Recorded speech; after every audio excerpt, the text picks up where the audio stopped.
كانوا بيجوا على بعض يخلوا بالهم من بعض في الحماية، ما حدش يأذي حد، لكن حد يأكل حد لا، كل واحد بياكل بدراعه.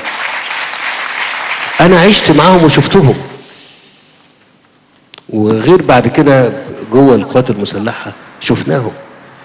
فلازم تكونوا متأكدين من حاجة واحدة، اللقاء ده واللقاءات اللي احنا بنعملها كل شهر الهدف منها مش ان احنا نقدم نفسينا، لا لا، الهدف منها ان انا بواجه اهل الشر اللي بيحاولوا يدوكوا انطباع غير حقيقي.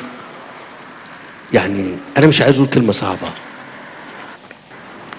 في دول مش عايز اقول اسمائها، عدد سكانها مثلا بيستقبل كل مواطن، عدد سكان البلد دي، يعني لو البلد دي فيها 5 مليون لقيت البلد دي بتستقبل 10 مليون سائح.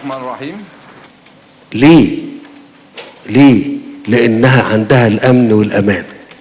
هنا في مصر عندنا أكبر نسبة مقاصد سياحية ثقافية، تاريخ مصر، تاريخ العالم اللي بقاله آلاف السنين، بداية الحياة اللي موجودة عندنا هنا، اللي الناس كلها تتمنى انها تيجي تشوفها. او انت هنيجي هنا ونصرف هنا وتتحولوا لدولة ذات شأن؟ لا، هندخلكوا دايرة الارهاب. وافتكروا كويس الدايرة دي بدأت بقالها كام سنة،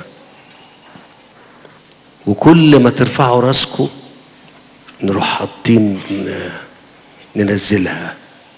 بس احنا مصرين بفضل الله على ان احنا نرفع راسنا.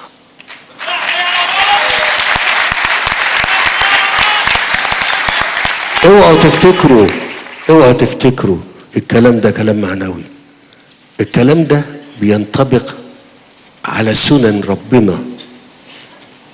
يا ترى احنا شرفاء ولا لا؟ يا ترى احنا امنا ولا لا؟ يا ترى احنا مخلصين ولا لا؟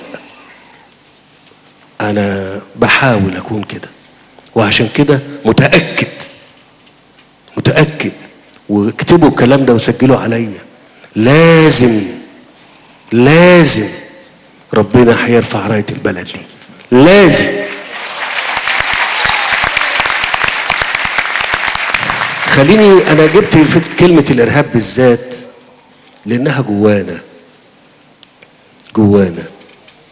جوانا، يعني احنا نقدر، مش بس الاجهزة ولا الاعلام ولا الدولة تقدر تدافع عنها، احنا كلنا في وسطينا الناس.